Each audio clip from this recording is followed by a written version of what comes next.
Hello everyone, this side सी सोनाली सुंदर। आज जो है हम live means answer writing program के अंदर डे 4 पे पहुंच गए हैं। इसके अंदर हम पहले जो है क्वेश्चन ऑफ द डे देखते हैं। जो आपको 2 क्वेश्चंस दिए जाते हैं जो आपको सॉल्व करने हैं, उसको आप टेलीग्राम चैनल पर शेयर कर सकते हो, उसको हम एवेलुएट करके दिखाते हैं। उसके बाद जो है हम जो लास्ट डेज के जो कॉपीज़ हैं उनका एवेल्युएशन देखते हैं। Then we start the today's lecture. आज जो है GS3 इकोनॉमी के अंदर इन्वेस्टमेंट मॉडल्स इंपॉर्टेंट टॉपिक है।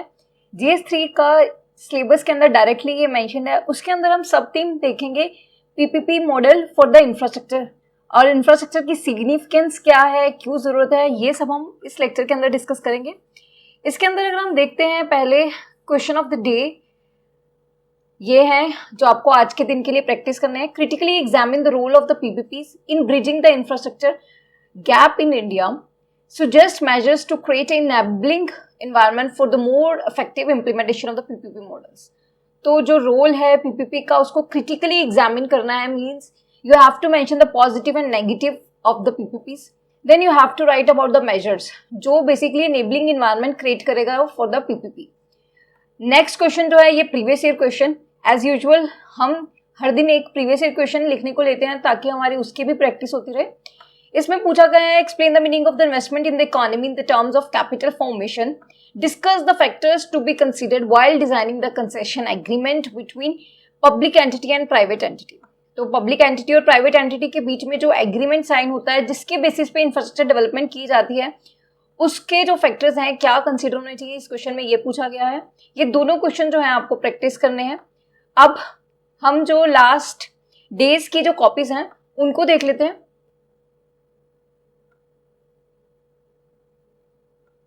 अब आई थिंक विजिबल होगा। यहाँ पे जो है क्वेश्चन पूछा गया है why the financial inclusion is crucial for inclusive growth. Financial inclusion crucial क्यों है इंक्लूसिव ग्रोथ के लिए, डायरेक्ट ये क्वेश्चन पूछा गया। Here in this question I would recommend आप फाइनेंशियल इंक्लूजन को जो है डिफाइन कर दीजिए, देन हेडिंग बनाइए प्रॉपर। फर्स्ट पार्ट का financial inclusion crucial for inclusive growth. Here you can show any diagram, और जो आपने यहाँ पे जो पॉइंट्स लिखे हैं डायरेक्टली इंट्रो के अंदर, अगर आप इसको थोड़ा सा पॉइंटर फॉर्म में या फिर एक फ्लो चार्ट के फॉर्म में दिखाते तो बेटर होता। यू वुड से कि फाइनेंशियल इंक्लूजन क्रूशियल क्यों है, बिकॉज यू कुड से कि higher level of savings and investment, इसकी वजह से सेविंग्स पॉसिबल होती हैं क्योंकि फाइनेंशियल इंक्लूजन की वजह से you got a bank account to basically deposit the money. तो बैंक अकाउंट मिल जाता है, आप डिपॉजिट कर पाते हो, और इनफैक्ट जो वॉलेट फैसिलिटी है इसके थ्रू जो है सेविंग्स को आप मोबिलाइज भी कर पाते हो, इन्वेस्टमेंट्स में कन्वर्ट हो तो पाती हैं। तो अगेन जो सेविंग्स मोबिलाइज हो जाएंगी, इन्वेस्टमेंट में कन्वर्ट होंगी, उससे भी एंटरप्रेन्योरशिप क्रिएट होगा। आपके जो कुछ पॉइंट्स हैं वो सही हैं, लेकिन उसको स्ट्रक्चर बेटर वे में करना चाहिए था। और इंट्रोडक्शन अलग से फाइनेंशियल इंक्लूजन पर कुछ डाटा दिया जा सकता है, या फिर कोई फ्लैगशिप प्रोग्राम है जो गवर्नमेंट का, उसको मेंशन किया जा सकता है। फाइनेंशियल इंक्लूजन डायरेक्टली भी मेंशन किया जा सकता है, लेकिन आपने फर्स्ट पार्ट को कोई बेसिकली मेंशन किए बिना उसका आंसर लिखा है, जिससे जो है एग्जामिनर को ये विजिबल नहीं होगा ये किसका आंसर है। देन पूछा है प्रोग्रेस जो है सो फार, इसके ऊपर क्या दी गई है। आपने जो आगे जो सिग्निफिकेंस लिखा है वो फाइनेंशियल इंक्लूजन के इंपॉर्टेंस ही लिखी है। रेदर ये पॉइंट्स जो है आप फर्स्ट पार्ट में इंक्लूड कर देते। यहाँ पे जैसे लिखा है कि ये स्मॉल बिजनेसेस को बेसिकली सपोर्ट करता है, उसके बाद एम्पावर करता है मार्जिनलाइज्ड डेमोग्राफीज को। यहाँ पे जो QR कोड वाला है ये जरूर किया जा सकता है कि क्या प्रोग्रेसेस मेड किए हैं। यहाँ पे you have to mention the government programs जो फाइनेंशियल इंक्लूजन के लिए आए हैं, और कोई भी जैसे जनधन योजना आपने आगे मेंशन की है इसमें वे फॉरवर्ड के अंदर, इसके बारे में आप ऊपर लिख सकते हैं कितने बैंक अकाउंट्स खोले गए हैं। प्रायोरिटी सेक्टर लैंडिंग के बारे में लिख सकते हैं। यहाँ पे चैलेंजेस जो हैं स्पेसिफिकली आपने किसके लिखने चाहिए थे आपको, फाइनेंशियल इंक्लूजन के अंदर जो बेसिकली स्टेप्स लिए गए हैं उसके अंदर क्या चैलेंजेस हैं। जैसे अगर डिजिटल इंफ्रास्ट्रक्चर है तो लेकिन स्टिल डिजिटल इंफ्रास्ट्रक्चर जो है डिजिटल डिवाइड है, डिजिटल लिटरेसी नहीं है, और इनफैक्ट फाइनेंशियल लिटरेसी भी नहीं है। ये चैलेंजेस आपको मेंशन करने चाहिए थे। और इसके अंदर भी आप लिख सकते थे कि जो बैंक्स खोले गए हैं, बैंक अकाउंट्स, वो इनऑपरेटिव हैं। फिर जो डिवाइड है रूरल अर्बन डिवाइड, उसके बेसिस पे आप कुछ पॉइंट्स मेंशन कर सकते थे, लेकिन आपने जो क्वेश्चन को ही मिसरीड किया है। अब आप इसको देख सकते हैं। मूव करते हैं टू द नेक्स्ट कॉपी। ये जो क्वेश्चन है ये जॉबलेस ग्रोथ के ऊपर है। यहाँ पे पूछा गया कि जॉबलेस ग्रोथ जो है उसके बारे में, is India still experiencing jobless growth, what are the reasons if yes. यहाँ पे ये क्वेश्चन विजिबल नहीं होगा ऊपर। क्वेश्चन ये है कि बेसिकली जो इंडिया है क्या स्टिल जॉबलेस ग्रोथ को एक्सपीरियंस कर रहा है, रीजंस क्या है अगर कर रहा है, और what can be done for it. आपने इंट्रोडक्शन सही दी है कि जो प्रोफेसर के सुंदरम है इन्होंने बेसिकली डिफाइन किया, बट आपको आगे लिख लेना चाहिए था कि jobless growth is defined as, या फिर jobless growth is a situation where GDP growth has increase but post liberalization phase में एम्प्लॉयमेंट रेट्स जो है इंक्रीज नहीं हुआ। ये डेफिनेशन जो है वैलिड है। उसके बाद इंडिया स्टिल एक्सपीरियंस कर रहा है, आपने 4 पॉइंट्स दिए हैं इसमें। मैं कहूंगी कि डाटा जो है आप सिर्फ 2-3 फैक्ट्स मेंशन कर दीजिए टू प्रूफ कि जॉबलेस ग्रोथ हुई है। और जॉबलेस ग्रोथ में मेन अगर आप एक डायग्राम के अंदर के जो ग्रोथ का एक फ्लो चार्ट ऐसे बना सकते हो कि growth is GDP growth rate जो है ऊपर जा रहा है, और आप दूसरी साइड दिखा रहे सकते हो कि अनएम्प्लॉयमेंट रेट भी ऊपर जा रहा है, ये जो है प्रूफ कर सकता है। और जो आपने डाटा दिए हैं वो सही है, लेकिन 2-3 फैक्ट्स ही सफिशिएंट होते टू सब्सटेंशिएट इट। यहाँ पे रीजंस फॉर जॉबलेस ग्रोथ को आप ज्यादा स्पेस दे पाते, मतलब आई वुड से कि इसको यहाँ पे स्टार्ट किया जा सकता था यूथ अनएम्प्लॉयमेंट वाले पॉइंट से। यहाँ पे जो पॉइंट्स लिखे हैं वो समवट वैलिड हैं, लेकिन यहाँ पे जैसे मैन्युफैक्चरिंग के अंदर आपने लिखा है सिर्फ 27, मैन्युफैक्चरिंग के अंदर सिर्फ 16% है, इंडस्ट्रीज के अंदर 27% टू द जीडीपी है। स्ट्रेस ऑन द एग्रीकल्चर के अंदर जो है यहाँ पे 48% employed in the agriculture but contributes only 19%। ये पॉइंट सही है, बट इसको थोड़ा सा एक्सप्लेन करना चाहिए कि इतना कम कॉन्ट्रीब्यूशन है तो it is showing like basically marginal जो प्रोडक्टिविटी है वो जीरो है, डिस्गाइज्ड अनएम्प्लॉयमेंट है। यहाँ पे you have to use some economic terms in your answers. यहाँ पे लिखा है लो एम्प्लॉयबिलिटी रेट, ये वैलिड है कि, बट यहाँ पे आपको लो एम्प्लॉयबिलिटी रेट के भी कुछ थोड़े से रीजंस मेंशन कर देनी चाहिए, जैसे डिग्री होल्डिंग कल्चर है, इंडस्ट्री एकेडमिया लिंकेज पुअर है। इनफैक्ट यहाँ पे आपने मेंशन किया है कि मार्केट डिमांड्स के अलाइंड जो है प्रोग्रेस होनी चाहिए यहाँ पे, क्योंकि पुअर इंडस्ट्री एकेडमिया लिंकेज है, ये मेंशन कर सकते थे। यहाँ पे आपने डायरेक्ट लिख दिया कि service sector growth contributes 54% in the GDP. इसको थोड़ा सा एक्सप्लेन करना पड़ेगा, because itself a point is not negative. अगर सर्विस सेक्टर ग्रोथ जो है 54% कर रहा है, इससे जॉबलेस ग्रोथ कैसे हो रही है, ये आपको दिखाना पड़ेगा कि कैपिटल इंटेंसिव होता है, इसके लिए स्किल डेवलपमेंट चाहिए, और इसके कारण क्या हुआ है, स्ट्रक्चरल अनएम्प्लॉयमेंट हुआ है। तो लैक ऑफ स्किल डेवलपमेंट अलग से पॉइंट भी मेंशन किया जा सकता है। और इसी क्वेश्चन के अंदर आप एक फ्लो चार्ट इस तरह दिखा सकते हो, अगर आपको जैसे शेयर ऑफ सर्विसेज 54% ऐसे करके आप दिखा सकते हो, और देन एग्रीकल्चर और इंडस्ट्रीज का, और बिफोर 1991 इसका अलग से चार्ट बना सकते हो, जिससे आप दिखा सकते हो कि सर्विसेज के अंदर जो ज्यादा ग्रोथ हुई है, इंडस्ट्री में कम हुई है। इसमें जो है एक पाई चार्ट डायग्राम का यूज करना एक पॉसिबिलिटी थी। वे फॉरवर्ड के अंदर rather than writing way forward use the heading को ही यूज करके आप बेसिकली क्वेश्चन के अंदर जो हेडिंग बनता है उसी को लिख दीजिए, जैसे following can be done although way forward is also right but try to use the words from the question itself. Then यहाँ पे लिखा है इम्प्लीमेंट वोकेशनल ट्रेनिंग, वैलिड है पॉइंट, बट यहाँ पे कुछ जो गवर्नमेंट की स्कीम्स हैं उसको मेंशन करने की कोशिश कीजिए। जैसे यू कैन से कि वोकेशनल ट्रेनिंग पे जो नेशनल एजुकेशन पॉलिसी है उसमें जो है फोकस किया गया है, उसको मेंशन कर दीजिए, श्रेयास कौशल विकास स्कीम। फिर प्रमोट डिजिटल लिटरेसी जो टेक्नोलॉजी रिलेटेड है, यहाँ पे ये क्वेश्चन जो पॉइंट है ये आपने वैलिड सोचा है, लेकिन इसका जो corresponding reasons for jobless growth में भी मेंशन कर सकते थे कि ऑटोमेशन की वजह से भी जो जॉबलेस ग्रोथ हुआ है। अब डाइवर्सिफाई कर सकते हैं हम इकोनॉमी को to reduce the dependency on few sectors, but you have to mention about the sectors जिसके कारण डिपेंडेंसी कम होगी। वो कौन से हैं? सर्कुलर इकोनॉमी हो सकता है, टूरिज्म हो सकता है, और इनफैक्ट आई वुड रिकमेंड कि वे फॉरवर्ड लिखते वक्त you could have chosen the sector wise approach, as in agriculture में जैसे इंफ्रास्ट्रक्चर डेवलप करने वाला है उससे प्रॉब्लम रिजॉल्व होगा, एग्री टेक स्टार्टअप सेटअप होंगे अगर जैसे सफल, या फिर एफपीओज हो गया, कॉन्ट्रैक्ट फार्मिंग लाया जा सकता है, कुछ आपने एग्रीकल्चर के मेंशन कर दिए। Then you could move to the industry और द मैन्युफैक्चरिंग सेक्टर। इंडस्ट्रीज के अंदर यू कुड से कि जो बेसिकली पीएलआई स्कीम है उसको हम कर सकते हैं, ईज ऑफ डूइंग बिजनेस हमें चाहिए, और फिर then you could move to basically services sector. Services sector में यू कुड से कि जो हमें लेबर इंटेंसिव जो है सेक्टर्स उनको प्रमोट करना चाहिए। लेबर इंटेंसिव के अंदर you could mention tourism sector, health, education sector, इस तरह के आप मेंशन कर सकते थे। और इंफ्रास्ट्रक्चर डेवलपमेंट एक पॉइंट हो सकता था, और गवर्नेंस। आपके पॉइंट्स वैलिड हैं, I am just giving the way to think more points. Then conclusion general सा है, सही लिखा है। रोल ऑफ प्राइवेट मेंशन किया जा सकता था क्योंकि आपने गवर्नमेंट के ऊपर फोकस किया है, या फिर कोई गवर्नेंस का बेसिकली कंसेप्ट यहाँ पे मेंशन किया जा सकता था। जैसे बेसिकली हमें सर्वोत्तम मॉडल, जब आप गवर्नेंस करोगे उसको अडॉप्ट करना है, सबका साथ सबका विकास लिख सकते थे आप। यहाँ पे भी वही चीजें जो मैंने ऊपर बताई हैं कि India is experiencing high unemployment rate but can it be tackled with services sector.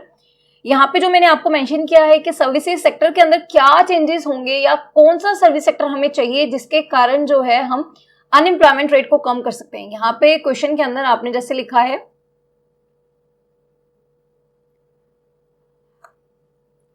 Introduction के अंदर आपने डाटा दिया है अनएम्प्लॉयमेंट रेट क्या है, वैलिड है introduction. It can be tackled with services sector, यहाँ पे आपने पॉजिटिव लिखे, सही हेडर बनाया है, गुड। उसके बाद इसके जो पॉइंट्स हैं कि स्किल डेवलपमेंट के ऊपर जो है अगर हम फोकस करेंगे, yes we can tackle it with the services sector.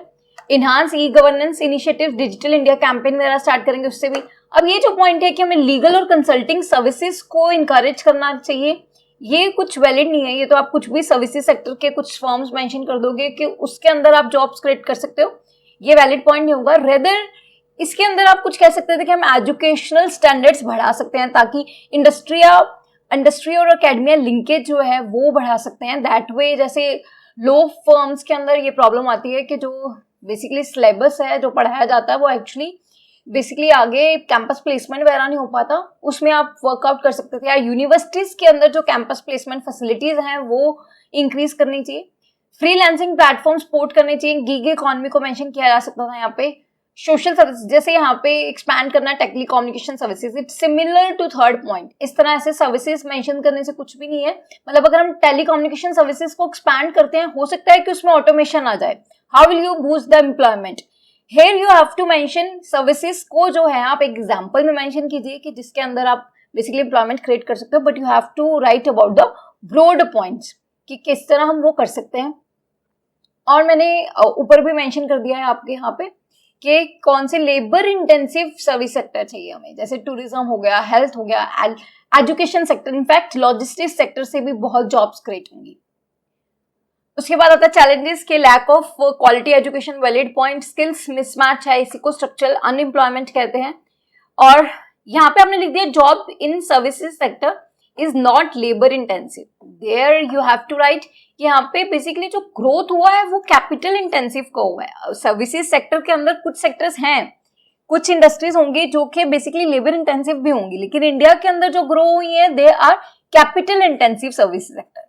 तो आपको ये लिखना चाहिए था। अब नेक्स्ट पॉइंट आता है कि rapid technology change in the service sector can render the certain jobs obsolete. Basically ये हो गया चैलेंज। अब चैलेंजेस के बाद हमें जो है जनरली क्वेश्चन के अंदर कुछ वे फॉरवर्ड जो है मेंशन करना चाहिए। आप अगर 15 मार्कर है तो प्रॉपर स्पेस देनी चाहिए, अगर 10 मार्कर है तो इस तरह कुछ एरो डाल के आप 2 पॉइंट्स लिख सकते हो, या फिर आप कंक्लूजन के अंदर कर सकते थे। यहाँ पे आपने कंक्लूजन के अंदर थोड़ी सी कोशिश की है कि इनोवेशन और इंक्लूसिव पॉलिसीज के थ्रू कर सकते हैं, but you have to write some concrete steps कि जो हमें लेने चाहिए इन दिस कॉन्टेक्स्ट। या फिर स्किल डेवलपमेंट की ही कोई स्कीम मेंशन कर सकते थे, प्रधानमंत्री कौशल विकास योजना या फिर श्रेया स्कीम। और स्किल डेवलपमेंट के ऊपर जो है स्किल मंत्रा ये मेंशन कर सकते थे। इससे जो है क्वेश्चन थोड़ा सा और गवर्नमेंट स्कीम्स के साथ बेसिकली जो क्वेश्चन है थोड़ा और ऑथेंटिक लगता है। अब हम मूव करते हैं बैक टू क्वेश्चंस। ये कॉपी सबमिट हुई है जो जॉबलेस ग्रोथ के बारे में अभी हमने क्वेश्चन को डिस्कस किया था। मैं सिर्फ इनके पॉजिटिव और नेगेटिव पॉइंट्स बता देती हूँ। एक तो जैसे मैंने मार्क किया है, यस को सर्कल किया है इन्होंने, स्टार्टिंग में ही जो है ये मेंशन कर दिया कि weather India is experiencing the jobless growth और नॉट। कभी भी ऐसा नहीं करना, आपको यस और नो स्टार्टिंग में मेंशन नहीं करना ऐसे स्पेसिफिकली, इस तरह आपको नहीं करना है। Don't answer in the start as yes और नो। उसके बाद इन्होंने जॉबलेस ग्रोथ के बारे में डिफाइन किया, ये सही है, लेकिन यहाँ पे थोड़ा सा डाइग्रेस हो गए पॉइंट से। इसके जॉबलेसनेस जो है इलेक्शंस के बारे में मेंशन कर दिया इन्होंने। इतना जो लंबा इंट्रो है उसकी जरूरत नहीं है, rather they should have written these facts here itself.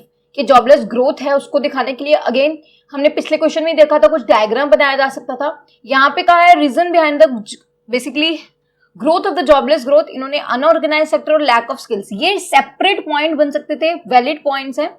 और ये अच्छा है कि इन्होंने अंडरलाइन जो है यूज किया है, अंडरलाइन किए हैं पॉइंट्स, बट वैलिड जो मोस्ट इंपॉर्टेंट पॉइंट्स है उनको अंडरलाइन किया, जैसे unorganise sector, lack of skills हो सकता था। अब यहाँ पे ILO को भी अंडरलाइन कर रखा है, इंटरनेशनल लेबर यूनियन की जगह, और मिसमैच इन डिमांड और सप्लाई, ये वैलिड पॉइंट है इनका। नेक्स्ट जो है यहाँ पे इन्होंने लिखा है third point, increase in land labour capital entrepreneurship, decrease in the growth of the industrial sectors. बात हो रही थी कि रीजंस क्या है ग्रोथ ऑफ जॉबलेस ग्रोथ। अब आप मुझे बताइए लैंड कब इंक्रीज हुआ है? यू कुड हैव से कि जो पॉपुलेशन है वो इंक्रीज हुई है, लेकिन जो है इंडस्ट्रियल सेक्टर की जो है ग्रोथ नहीं हुई, जिसके कारण अनएम्प्लॉयमेंट रेट बढ़ा है। टेक्नोलॉजी अडॉप्शन और ऑटोमेशन वैलिड पॉइंट है, लेकिन लास्ट पार्ट जो है इन्होंने डिस्कस नहीं किया, जहां पे कहा था what can be done for it. जो रीजंस हैं जॉबलेस ग्रोथ के पीछे, उसको टैकल करने के लिए क्या किया जा सकता है उसको मेंशन नहीं किया है। आपको सारे पार्ट्स आइडेंटिफाई करने चाहिए और उनका आंसर देना चाहिए। अब मूव करते टू द नेक्स्ट क्वेश्चन। यहाँ पे इन्होंने कहा है कि India is experiencing the high unemployment rate, can it be tackled with services sector. अब इंडिया जो है एक्सपीरियंस कर रहा है अनएम्प्लॉयमेंट रेट, उसको टैकल कर सकते हैं नहीं, ये क्वेश्चन हम डिस्कस कर चुके हैं। यहाँ पे जो है इन्होंने पॉजिटिव जो है सर्विसेज सेक्टर का वो मेंशन नहीं किया कि सर्विसेज सेक्टर के अंदर कैसे हम अनएम्प्लॉयमेंट रेट को कम कर सकते हैं, उसका पॉजिटिव क्या है उसको मेंशन नहीं किया। तो ये मेन पार्ट था। अनएम्प्लॉयमेंट रेट क्या है वो भी मेंशन नहीं किया, वो भी मिसिंग है।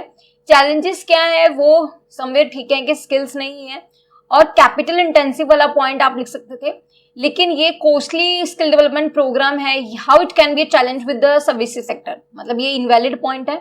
ऐसे हमें कुछ भी नहीं लिखना। वे फॉरवर्ड के अंदर स्किल इंडिया प्रोग्राम लिखा है, लेकिन गवर्नमेंट के सब्सटेंशिव जो प्रोग्राम्स हैं उसको मेंशन करना चाहिए था, और फिर ये क्वेश्चन वैलिड हो सकता था, लेकिन यहाँ पे पार्ट्स जो है मेजर मिसिंग है। You should work. Then move करते हैं टू द मेन लेक्चर। हमने कहा था कि इन्वेस्टमेंट मॉडल्स जो है हमारा आज का लेक्चर है, जिसमें सिलेबस को दिखाती हूँ मैं। सिलेबस के अंदर GS3 के अंदर ये इस तरह मेंशन है, investment models, infrastructure, energy, ports, roads, airports and railways. मैंने इंफ्रास्ट्रक्चर पॉइंट लिखा है, लेकिन एनर्जी, पोर्ट्स, रोड्स, एयरपोर्ट और रेलवे आपको ऑल्दो इनको सेपरेटली भी इनके ऊपर प्रिपेयर करना चाहिए। एटलीस्ट प्रीलिम्स के लिए भी ये काम आ सकता है, और इन पे एटलीस्ट आपके पास 2-3 पेजेस के नोट्स होने चाहिए, क्या न्यू चेंजेस लाए गए हैं। लेकिन हम बात करेंगे कि इंफ्रास्ट्रक्चर की सिग्निफिकेंस क्या है, इंफ्रास्ट्रक्चर की जरूरत क्या है, इंफ्रास्ट्रक्चर को डेवलप करने में प्रॉब्लम्स क्या है, इन्वेस्टमेंट मॉडल्स जो हैं, इन्वेस्टमेंट के लिए क्या मॉडल्स अपनाए जा सकते हैं, इसको सिलेबस के अंदर मेंशन किया है। अब हम देखते हैं कि प्रीवियस ईयर में इसको किस तरह से पूछा गया है इस टॉपिक को।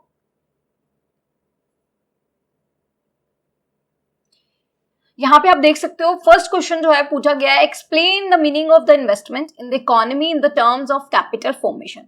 तो बेसिकली मीनिंग क्या है इन्वेस्टमेंट का कैपिटल फॉर्मेशन की टर्म्स में, और क्या फैक्टर्स जो हैं कंसीडर करने चाहिए while designing a concession agreement between the public and private entity. अगर आपने वीडियो स्टार्टिंग से देखा होगा तो आपको पता होगा, ये हमारा आज का क्वेश्चन भी है जिसपे आपको आंसर लिखना है कि इन्वेस्टमेंट का मीनिंग क्या है। अब हमने इन्वेस्टमेंट मॉडल्स करने हैं, तो लेट्स डिस्कस इन्वेस्टमेंट होता क्या है।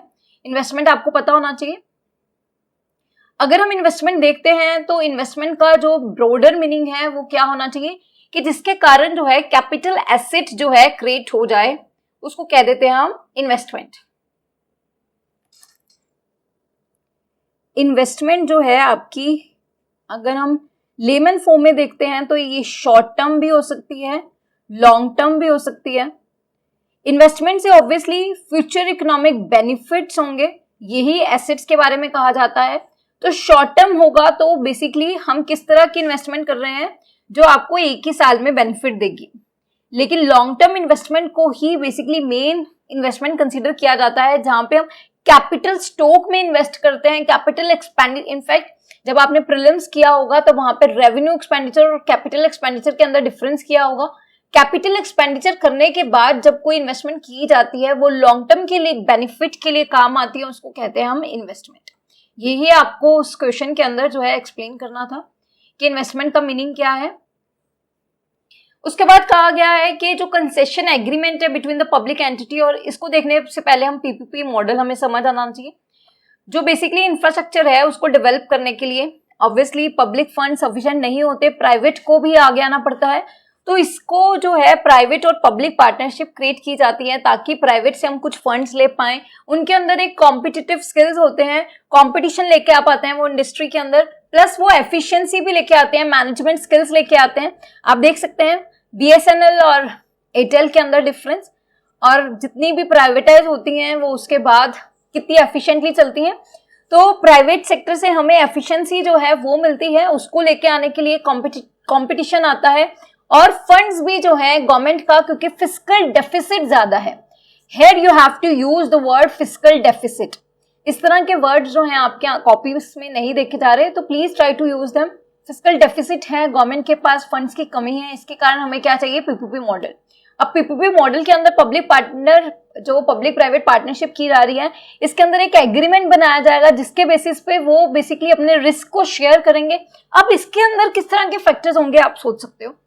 अब आप सोचिए कि उसमें ऑब्वियसली बताया होना चाहिए कि रिस्क को किस तरह शेयर किया जाएगा, किस टाइम पीरियड के अंदर जो है एग्रीमेंट को कंप्लीट किया जाएगा, टाइम पीरियड मेंशन किया जाएगा, रिस्क पीरियड कितना होगा, अगर प्राइवेट सेक्टर जो है वो उसको बेसिकली इंफ्रास्ट्रक्चर को बना रहा है, उसके बाद उसके पास कितना रिस्क है।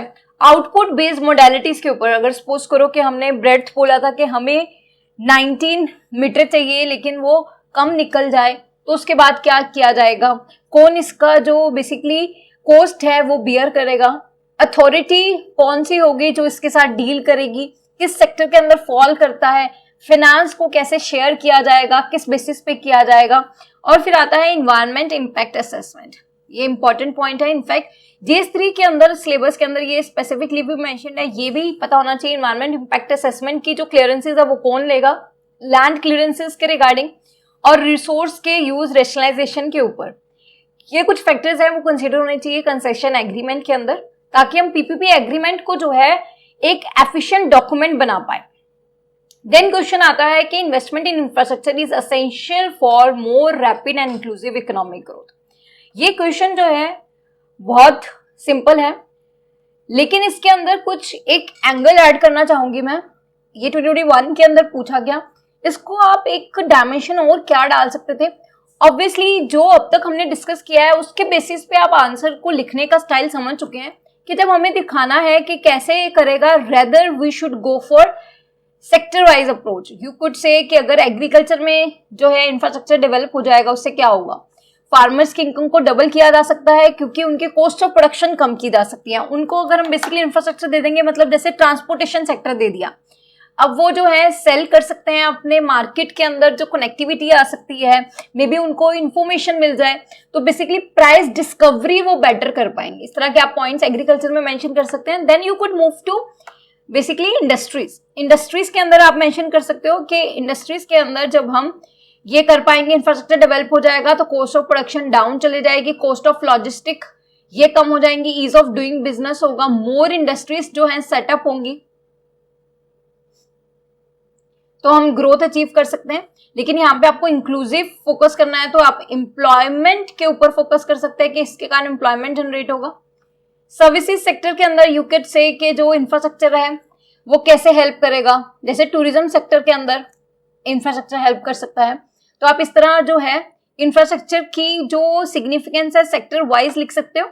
इसके अंदर जो है आपको पॉइंट सोचने में बेसिकली कोई डिफिकल्टी नहीं आएगी। Then you could think broader points के इंफ्रास्ट्रक्चर से मेन पॉइंट क्या होता है, लॉजिस्टिक कॉस्ट जो है वो कम होती है, क्योंकि इंडिया के अंदर 13 to 14% ऑफ द जीडीपी है। अगर लॉजिस्टिक कॉस्ट कम हो जाएगी, यू कुड से कि एक्सपोर्ट इंक्रीज हो जाएंगे, एक्सपोर्ट इंक्रीज होते हैं तो गवर्नमेंट का रेवेन्यू इंक्रीज हो सकता है, और या फिर करंट अकाउंट डेफिसिट है वो कम हो जाएगा, इन्फ्लेशन को कंट्रोल में किया जा सकता है। तो इस तरह की इन्फ्लेशन को कंट्रोल में आता है तो लोगों की परचेजिंग पावर, तो इस तरह आप कुछ कुछ आगे लिंकेजेस क्रिएट कर सकते हो। लेकिन बात आती है कि हमें इंक्लूसिव के ऊपर भी इस क्वेश्चन में फोकस जरूर करना है। तो इंफ्रास्ट्रक्चर आप सोच सकते हो किस टाइप का इंफ्रास्ट्रक्चर होना चाहिए, हमें यहाँ पे सोशल इंफ्रास्ट्रक्चर की भी बात करनी चाहिए। जिस तरह सोशल इंफ्रास्ट्रक्चर कैसे हो सकता है, सोशल इंफ्रास्ट्रक्चर सोचने के लिए आपको लिखना पड़ेगा हेल्थ, एजुकेशन,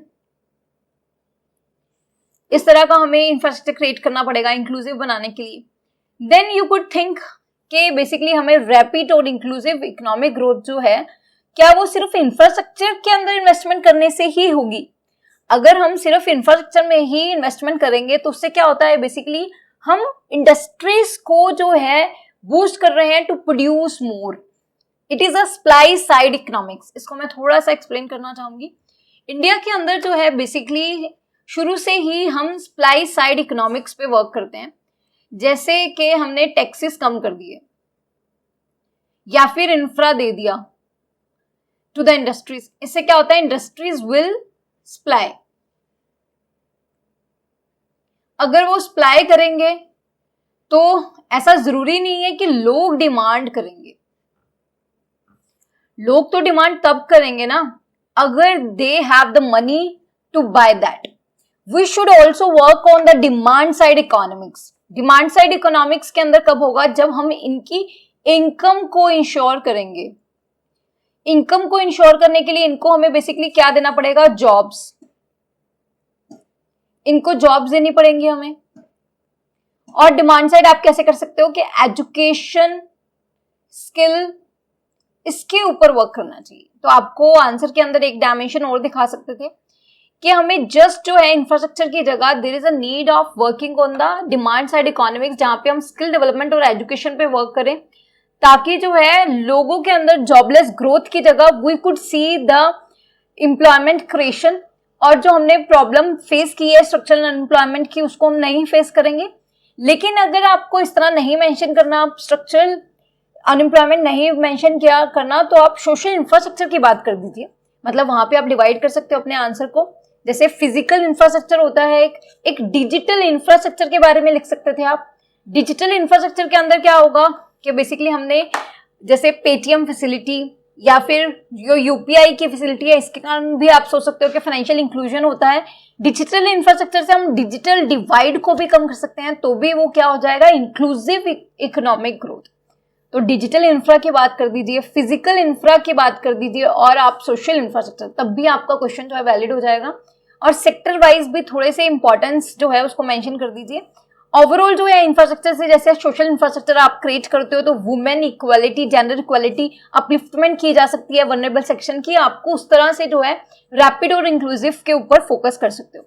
इनफैक्ट क्वेश्चन को फर्दर डिवाइड कर सकते हो कि आपने ग्रोथ कैसे हेल्प करेगा। Then you could make another heading inclusive growth, ताकि आपका प्रॉपर स्ट्रक्चराइज हो जाए क्वेश्चन इसके अंदर। अब यहाँ पे डिस्कस कहा गया है इंडिया के एक्सपीरियंस में, तो आई वुड से कि डिमांड साइड इकोनॉमिक्स की बात करनी चाहिए, हमें सोशल इंफ्रास्ट्रक्चर की बात करनी चाहिए। लेकिन यहाँ पे आप एक और डायमेंशन डाल सकते थे, साथ साथ आप लिख सकते हो कि चैलेंजेस क्या है in the creation of the infrastructure. आप सोच सकते हो इंफ्रास्ट्रक्चर के अंदर क्या चैलेंजेस हैं। फंडिंग की प्रॉब्लम है, प्राइवेट सेक्टर की पार्टिसिपेशन लो है, और गवर्नमेंट का फिस्कल डेफिसिट हाई है।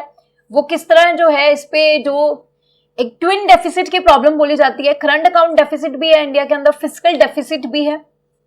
प्राइवेट सेक्टर की पार्टिसिपेशन, गवर्नेंस चैलेंजेस जो आते हैं, डिले हो जाता है प्रोजेक्ट्स के अंदर, वो हम देखेंगे कि पीपीपी में क्या प्रॉब्लम आती है, जो आप यहाँ पे मेंशन कर सकते हो सारे चैलेंजेस। देन वे फॉरवर्ड भी लिख सकते हो कि इंफ्रास्ट्रक्चर जैसे national infrastructure pipeline could help to resolve this problem. Next question भी प्रीवियस ईयर में पूछा गया है पीपीपी पे, कि जो why is PPP is required in infrastructure projects, examine the role of the PPP model in the redeployment development of the railway stations. अब यहाँ पे भी वही बात की गई है कि जो पीपीपी जो है वो क्यों रिक्वायर्ड है इंफ्रास्ट्रक्चर प्रोजेक्ट्स के अंदर। यहाँ पे सिग्निफिकेंस जो है आपको पीपीपी की मेंशन करनी पड़ेगी। एक तो इंफ्रास्ट्रक्चर के अंदर बेसिकली आप लिखोगे कि नीड क्या है इंफ्रास्ट्रक्चर की। लॉजिस्टिक कॉस्ट जो है 13 to 14% जीडीपी है, और यू कुड से कि जो इंफ्रास्ट्रक्चर लैक कर रहे हैं हम। फिर पीपीपी की जो है वो क्यों नीड है, आप लिख सकते हो कि गवर्नमेंट का जो ट्विन डेफिसिट की प्रॉब्लम है, करंट अकाउंट डेफिसिट भी है, फिजिकल डेफिसिट भी है, तो प्राइवेट सेक्टर जो है फंड्स प्रोवाइड कर सकता है, और प्लस एफिशिएंसी आती है। डिलेज देखे जाते हैं यहाँ पे पब्लिक सेक्टर प्रोजेक्ट्स के अंदर, तो करप्शन की प्रॉब्लम को भी रिजॉल्व किया जा सकता है प्राइवेट सेक्टर। इस तरह जो है आप मेंशन कर सकते हो रोल। पॉजिटिव्स आपको समझ आ जाएंगे, रिस्क शेयर हो जाते हैं, रिवॉर्ड शेयर हो जाते हैं फॉर द गवर्नमेंट, और जो टैक्स पेयर्स मनी है वो इस तरह वेस्ट नहीं होगा। लेकिन यहाँ पे जो है देख सकते हो कि रेलवेज के ऊपर फोकस किया गया है कि रेलवे स्टेशंस में कैसे हेल्प करेगा, रोल एग्जामिन करना है उसको। नेक्स्ट इसी तरह क्वेश्चन पूछा गया कि एयरपोर्ट्स के अंदर डेवलपमेंट करने के लिए joint venture through the public private partnership. Similar questions, challenges क्या हैं फेस किए जा रहे हैं, वो उसी के बेसिस पे लिखना है जो पीपीपी के चैलेंजेस हैं। आप 2014 का क्वेश्चन देख सकते हो, यहाँ पे भी यही पूछा गया है कि जो पब्लिक प्राइवेट पार्टनरशिप एग्रीमेंट्स हैं in the longer gestation infrastructure projects can transfer unsuitable liabilities to the future. Actually problem क्या है कि इतने बड़े मतलब 15-20 सालों के प्रोजेक्ट्स होते हैं, उनके अंदर अनसर्टेनिटी आती है, और इंडिया के अंदर जैसे पॉलिटिकल इंस्टेबिलिटी आ गई, उसके कारण क्या हुआ, प्रोजेक्ट डिले हो गया, मे बी इन्फ्लेशन आ गया उस दौरान, जो कॉस्ट पहले जो है प्रिडिक्ट की गई थी उससे बहुत ज़्यादा इंक्रीज हो गई। तो इसके अंदर प्रॉब्लम आती है कि कौन वो कॉस्ट को बियर करेगा। इसके कारण जो मेन प्रॉब्लम क्रिएट होती है वो कॉस्ट ओवररन की होती है। हम इसको डिटेल में देखते हैं कि इश्यूज क्या हैं पीपीपी के अंदर। उससे पहले प्रीवियस ईयर्स देख लीजिए। यहाँ पे भी यही कहा गया है कि प्रोज एंड कॉन्स पूछे गए हैं पीपीपी मॉडल के, इसको इवेलुएट करने के लिए।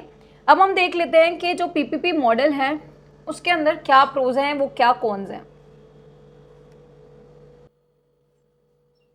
तो पीपीपी मॉडल के बेसिकली हमने मीनिंग समझ लिया है कि पब्लिक सेक्टर एंटिटी और प्राइवेट एंटिटी के अंदर जो पार्टनरशिप होती है इंफ्रास्ट्रक्चर डेवलपमेंट के लिए, उसको पीपीपी मॉडल कहते हैं।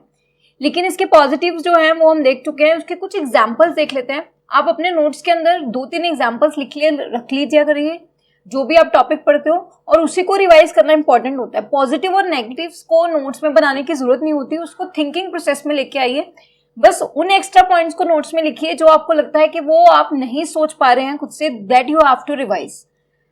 लेकिन पॉजिटिव नेगेटिव सोचने के लिए कंसेप्ट को समझने के बाद खुद से जो है पॉजिटिव और नेगेटिव समझिए, क्योंकि अगर आपको कंसेप्ट समझ आ चुका है तो आप खुद से जो है वो प्रॉब्लम्स को सोचा जा सकता है। अब कुछ पॉजिटिव डिस्कस करते हैं। जिस तरह जो है दिल्ली एयरपोर्ट पीपीपी मॉडल से बना है, मुंबई मेट्रो प्रोजेक्ट जो है टनलिंग मशीनरी उसके अंदर यूज किया गया। हम कह सकते हैं कि जो पीपीपी मॉडल है वो अडॉप्शन ऑफ टेक्नोलॉजी में हेल्प करता है। आप मुंबई मेट्रो प्रोजेक्ट को मेंशन कीजिए। इनफैक्ट फाइनेंसिंग के जो इनोवेटिव टूल्स यूज किए जाते हैं पीपीपी मॉडल के अंदर, जैसे कि हैदराबाद आउटर रिंग रोड के अंदर toll based revenue model use किया गया। जयपुर किशनगढ़ एक्सप्रेसवे के अंदर जो है टाइम रिड्यूस हुआ, तो ऑपरेशनल एफिशिएंसी वर्ड मेंशन कर सकते हो फॉर दिस पॉइंट।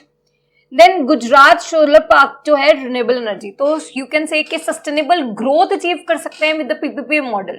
तो ये कुछ पॉजिटिव एग्जांपल्स हो गए। अदरवाइज मैंने आपको पीपीपी के पॉजिटिव्स बता दिए हैं कि रिस्क रिवॉर्ड शेयर हो जाते हैं, एफिशिएंसी और कॉम्पिटिटिवनेस आती है प्रोजेक्ट के अंदर। फंडिंग की जो प्रॉब्लम है गवर्नमेंट के अंदर, ट्विन डेफिसिट की प्रॉब्लम, करंट अकाउंट डेफिसिट और फिस्कल डेफिसिट, तो प्राइवेट जो है फाइनेंसिंग हमें हेल्प करती है।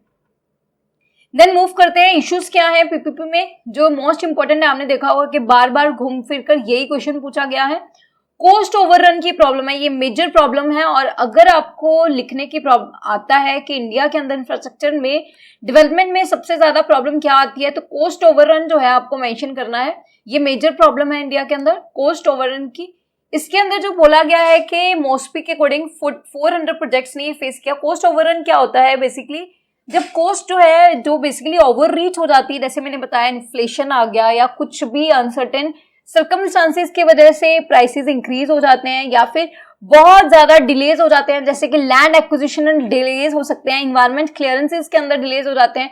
तो इसके कारण क्या होता है, जब कॉस्ट ओवरशूट हो जाता है और ऊपर से हमें क्लियरेंस नहीं है कि किस तरह रिस्क को शेयर किया जाएगा। तो इसकी एक एग्जांपल है कि रिलायंस ने जो है वॉकआउट किया था डीएनडी प्रोजेक्ट्स के अंदर कॉस्ट ओवररन की वजह से, और इनफैक्ट मॉस्पी के अकॉर्डिंग 400 प्रोजेक्ट्स के अंदर ये प्रॉब्लम है।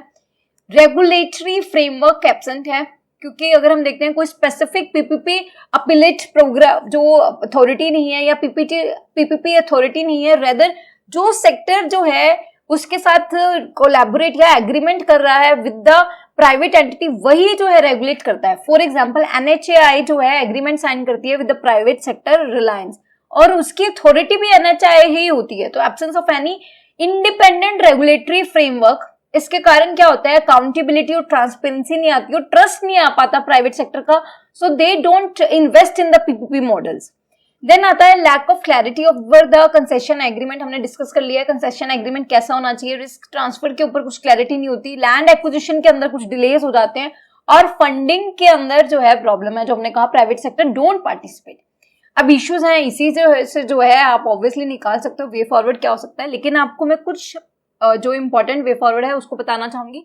जैसे कि सोशल इंपैक्ट बॉन्ड्स को यूज किया जा सकता है, जैसे सोशल सेक्टर एक्सचेंज जो है उसको सेटअप किया जा रहा है सेबी के द्वारा, उसके अंदर गाइडलाइंस आई हैं, तो उसके अंदर इंफ्रास्ट्रक्चर को फंड किया जा सकता है। स्टैंडर्डाइज पीपीपी टूल किट बनाई जा सकती है, एक फॉर्मेट बनाया जा सकता है कि इस बेसिस पे एग्रीमेंट साइन होगा, और इनफैक्ट फ्यूचर में पीपीपी को 4P या P4 होना चाहिए हमें ट्रिपल P की जगह, that is public private people partnership. तो पीपल का पार्टिसिपेशन भी हम इसमें इंक्लूड कर सकते हैं, इस तरह आप मेंशन कर सकते हो। बाकी अगर आपको इश्यूज पता है तो आप वे फॉरवर्ड लिख सकते हो। इनफैक्ट विजय केलकर कमेटी ने ये बात बोली थी कि अगर पीपीपी जो है इंडिया के अंदर सक्सेस स्टोरी नहीं बनी तो it will become before it becomes rich. तो अगर पीपीपी मॉडल के ऊपर क्वेश्चन आता है तो Vijay Kelkar committee you should mention in the recommendations और वे फॉरवर्ड, क्योंकि इंपॉर्टेंट कमेटी थी पीपीपी के लिए, और इन्होंने जो है इंडिपेंडेंट रेगुलेटरी अथॉरिटी को डेवलप करने के लिए कहा था, या फिर तो आप कह सकते हो पीपीपी अथॉरिटी, और उसके ऊपर जो है एक पीपीपी अपीलेट अथॉरिटी भी क्रिएट करने को बोला था। इसको आप मेंशन करिए और विजय केलकर कमेटी को मेंशन कीजिए। अब जो है हमने डिस्कस किया पीपीपी मॉडल के पॉजिटिव क्या है, नेगेटिव क्या है, issues, way forward, concession agreement को डिस्कस किया। लेकिन हमें पता होना चाहिए पीपीपी मॉडल्स के अंदर जो है किस तरह के मॉडल्स अपनाए जाते हैं, जाके आपको पता चले कि किस तरह रिस्क शेयरिंग की बात की होती है। इंडिया के अंदर जो है सबसे पहले बीओटी जो है बिल्ड ऑपरेट ट्रांसफर को अडॉप्ट किया जाता था, लेकिन इसमें प्रॉब्लम क्या है, सारा रिस्क जो है फाइनेंशियल रिस्क, रेवेन्यू रिस्क और ऑपरेशन एंड मेंटेनेंस रिस्क सारा प्राइवेट का था। उसके बाद जो है ऑब्वियसली प्राइवेट का ही अगर रिस्क है दे विल नॉट पार्टिसिपेट, तो गवर्नमेंट ने इनिशिएट लिया, तो ईपीसी मॉडल को अपनाया गया, that is engineering procurement construction जो है उसके अंदर जो है रिस्क तीनों में शेयर किया गया एनएचएआई के अंदर। इसके अंदर जो सारा रिस्क एनएचएआई को दिया गया। इसके बाद जो है हमने risk sharing between the NHAI और प्राइवेट सेक्टर में लाने के लिए हमने हाइब्रिड एन्युटी मॉडल को अपनाया गया, जहां पे रिस्क जो है शेयर किया गया। फाइनेंशियल रिस्क जो एनएचएआई और प्राइवेट का होता है, रेवेन्यू रिस्क एनएचएआई का होता है, और ऑपरेशन और maintenance risk will depend on the contract कि कौन शेयर करेगा। तो इस बेसिस पे पीपीपी मॉडल्स होते हैं। आप देख सकते हो कि इंडिया के अंदर पहले बीओटी था, फिर हमें ईपीसी लेके आए, लेकिन स्टिल ये गवर्नमेंट के ऊपर बर्डन है। अब हमें जरूरत है हाइब्रिड एन्युटी मॉडल की, आप इसका नाम लिख के रख लीजिए, हाइब्रिड एन्युटी मॉडल। अगर आपको इतना भी इंफॉर्मेशन है कि रिस्क शेयरिंग कैसे होती है तो आप आंसर लिख लोगे। अब सिलेबस के अंदर आपको पता है इन्वेस्टमेंट मॉडल्स वर्ड मेंशन है, तो आपको पता होना चाहिए कि इन्वेस्टमेंट के क्या बेसिकली मॉडल्स हो सकते हैं। ये ब्रॉडर टर्म है। हमने पहले जो ईपीसी, बीओटी, हैम मॉडल डिस्कस किया, दे आर पीपीपी मॉडल्स, उनके टाइप्स हैं कि किस तरह पीपीपी एग्रीमेंट जो है साइन किया जाएगा।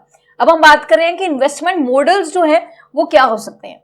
फर्स्ट आता है एफडीआई, मे बी इन्वेस्टमेंट के लिए we will resort to foreign direct investment, मतलब फॉरेन से अगर इन्वेस्टमेंट आएगा उसको हम कंसीडर कर सकते हैं। पीपीपी मॉडल एक तरीका हो सकता है, वेंचर कैपिटल एक तरीका हो सकता है, ये प्रीलिम्स के अंदर भी पूछा गया है वेंचर कैपिटलिस्ट क्या होते हैं। In fact you know venture capital के अंदर बेसिकली ये न्यूली स्टार्टअप्स के अंदर फंड करते हैं जब बेसिकली प्रॉफिट भी नहीं होता। इनविट्स एक तरीका हो सकता है, infrastructure investment trust. In fact UPSC के प्रीलिम्स के अंदर इनके ऊपर क्वेश्चन बनाए गए हैं। एक रियल स्टेट इंफ्रास्ट्रक्चर जो ट्रस्ट हैं वो भी आपने सुना होगा, रियल एस्टेट इन्वेस्टमेंट ट्रस्ट, इसको बोल देते हैं हम रीट्स। इनविट्स और रीट्स के अंदर बेसिकली क्या होता है कि जो स्मॉल पैसा है उसको पूल करके फ्रॉम द लार्ज पीपल उसको आगे जो है इंफ्रास्ट्रक्चर में जो है यूज किया जाता है। फॉर एग्जाम्पल जैसे 100 लोगों को एक 100 रुपीज का शेयर्स जो है हमने इशू कर दिया, तो आप सोच सकते हो 100 into 100 मल्टीप्लाई कर सकते हो, तो 10,000 जो इकट्ठा हुआ उसको इंफ्रास्ट्रक्चर में इन्वेस्ट कर दिया। तो इसी तरह जो है ये करोड्स के अंदर पैसा इकट्ठा कर सकते हैं हम। तो बेसिकली पूलिंग ऑफ इन्वेस्टमेंट के अंदर हेल्प करता है इंफ्रास्ट्रक्चर इन्वेस्टमेंट ट्रस्ट, और इनफैक्ट इसमें टैक्स सेविंग वगैरह भी दी जाती है ताकि लोग इसमें इन्वेस्ट करें। क्लस्टर इन्वेस्टमेंट मॉडल भी हो सकता है, जैसे एसईजेड या इकोनॉमिक जो हमने इकोनॉमिक जोन्स क्रिएट किए हैं, इस तरह की इन्वेस्टमेंट मॉडल भी हो सकता है। अब इसके जो मॉडल्स के अंदर पीपीपी सबसे इंपॉर्टेंट है, वेंचर कैपिटल के ऊपर भी ऐसा पॉजिटिव नेगेटिव आप सोच सकते हो अगर आपने बेसिक पढ़ा है कि इसके पॉजिटिव्स हैं कि ये नेटवर्किंग में हेल्प करते हैं। वेंचर कैपिटलिस्ट जो होते हैं ये सिर्फ और सिर्फ इन्वेस्टमेंट नहीं करते, सिर्फ लोन नहीं देते बैंक की तरह, ये नेटवर्किंग में हेल्प करते हैं, एम्प्लॉयज को हायर करने में हेल्प करते हैं। एक ऊपर से ये जो है एक स्टार्टअप को स्टार्टिंग से जो है एक बेसिकली स्टीयर करते हैं, एक एंटरप्रेन्योर की तरह वर्क करते हैं। फिर इंफ्रास्ट्रक्चर इन्वेस्टमेंट ट्रस्ट आप समझ ले कि small savings, basically it helps in mobilisation of savings में हेल्प करता है स्मॉल सेविंग्स को। तो बेसिकली हमारी जो कैपिटल मार्केट है उसको इंक्रीज किया जा सकता है। आप इससे सिंपल पॉइंट्स तो लिख ही सकते हो, एम्प्लॉयमेंट भी क्रिएट होता है, इकोनॉमिक ग्रोथ हो जाएगा। नेगेटिव्स जो हैं इसकी अवेयरनेस की जो इशू है, इनफैक्ट वेंचर कैपिटल के अंदर भी इश्यूज जो है आप सोच सकते हो। तो आपको इसके पॉजिटिव नेगेटिव्स जो है आपके प्रिपेयर्ड होने चाहिए एक बार। अब जो है एफडीआई के ऊपर किस तरह क्वेश्चन बनाया है यूपीएससी ने उसको मैं दिखा देती हूँ। ये जो है पास्ट ईयर में क्वेश्चन आए हैं एफडीआई के ऊपर। जैसे डिफेंस सेक्टर के ऊपर जो है हमने लिबरलाइज किया है, यहाँ पे जो है मल्टी ब्रांड रिटेल के ऊपर जो क्वेश्चन पूछा गया है, मल्टी रिटेल जो ट्रेड रिटेल सेक्टर के अंदर एफडीआई एक एंट्री, यहाँ पे जो है एफडीआई की नीड क्यों है, development of the Indian economy, gap क्या है एक्चुअल और एमओयू साइंड में। अब यहाँ पे जो लास्ट क्वेश्चन है, अब जो यहाँ पे एफडीआई का जो गैप है एक्चुअल और जो वर्कआउट करती है एमओयू और एक्चुअल एफडीआई, इसके अंदर गैप क्यों है, यहाँ पे आपको वो सारे इश्यूज लिख देने हैं जो हमने डिस्कस किया था। जिससे लैंड के अंदर लैंड एक्विजिशन डिलेज जो होते हैं, लेबर के अंदर लेबर रिजिडिटी है, और आप लिख सकते हो कैपिटल को लेके यहाँ पे बैंक एनपीएस वगैरह की प्रॉब्लम आप मेंशन कर सकते हो। इंफ्रास्ट्रक्चर पुअर है, लॉजिस्टिक कॉस्ट ज्यादा है, और आप आरएनडी के ऊपर जो है कम इन्वेस्टमेंट होती है। हमने डिस्कस किया था आईपीआर की प्रोटेक्शन नहीं होती है, एफडीआई क्यों आएगी। और उसके बाद आप गवर्नेंस इश्यूज जो हैं, करप्शन है या फिर रेड टेपिज्म है, जो हमने पहले डिस्कस किया वही आपको यहाँ पे मेंशन करने हैं कि क्यों। अब रेमेडियल स्टेप्स भी ऐसे ही होंगे, बस कुछ स्पेसिफिक होंगे कि जैसे एफडीआई जो है हम प्रमोट करने के लिए कैसे कर सकते हैं। जैसे कुछ हमने सेपा एग्रीमेंट साइन किया है यूएई के साथ, यहाँ पे जो है आपके आईआर की कुछ नॉलेज है उसको हेल्प कर सकती है। अर्ली हार्वेस्ट जो है हम एक स्कीम होती है जो एफडीआई से पहले जो फ्री ट्रेड एग्रीमेंट होता है उससे पहले हम जो है अर्ली हार्वेस्ट साइन करते हैं, ये हमने वेरियस कंट्रीज के साथ साइन किया है। इस तरह के कुछ किया जा सकता है। जो बायलेटरल ट्रीटीज होती हैं उसको इंक्रीज करनी चाहिए, एमओयू के अंदर जो है अमेंडमेंट करनी चाहिए। इनफैक्ट रिसेंटली जो हमने चेंज किया है बायलेटरल ट्रीटीज के ऊपर, ये आपने न्यूज के अंदर सुना होगा कि हमने एमओयू जो हमारा था बायलेटरल ट्रीटीज थी वो हमने यूनिलेटरली उसको कैंसिल किया क्योंकि हम उसको बेसिकली अमेंड करना चाहते हैं, इंडिया के लिए बेनिफिशियल बनाना चाहते हैं। वहां पे हमने डेफिनेशन को भी चेंज किया है कि इन्वेस्टमेंट की हमारी जो पहले एसेट बेस्ड डेफिनेशन थी उसको एंटरप्राइज बेस्ड डेफिनेशन किया है।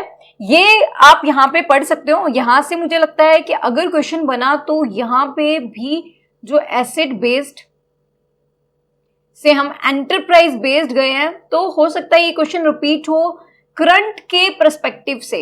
उस तरह पूछा जा सकता है कि क्या चेंजेस हम एफडीआई इंक्रीज करने के लिए क्या किया जा सकता है। अब ये क्वेश्चन कैसे रिलेट करता है विद द सिलेबस मैं वो दिखा चुकी हूँ। इन्वेस्टमेंट मॉडल्स आपके सिलेबस के अंदर मेंशन है, तो यहाँ से जो है प्रीवियस ईयर क्वेश्चंस काफी अच्छे नंबर में आए हैं। हमने डिस्कस किया है इंफ्रास्ट्रक्चर क्या होता है, इंफ्रास्ट्रक्चर किस तरह हेल्पफुल होगा in the economic growth, inclusive कैसे हो सकता है, सोशल को इंक्लूड करके, कैपिटल फॉर्मेशन, हमने कंसेशन एग्रीमेंट को डिस्कस किया। अब इन द एंड जो है हम फिर से जो आपको क्वेश्चंस लिखने हैं उसको देख लेते हैं। यहाँ पे जो है रोल ऑफ पीपीपी को मेंशन करना है, हमने अच्छी से डिस्कस कर लिया है कि मेजर्स कैसे हम इनेबल कर सकते हैं, हमने वे फॉरवर्ड भी डिस्कस किया, आप इसको मेंशन कीजिए। नेक्स्ट जो प्रीवियस ईयर क्वेश्चन है उसको हमने डिटेल में देखा है कि इन्वेस्टमेंट जो है कैसे कैपिटल फॉर्मेशन में हेल्प करता है।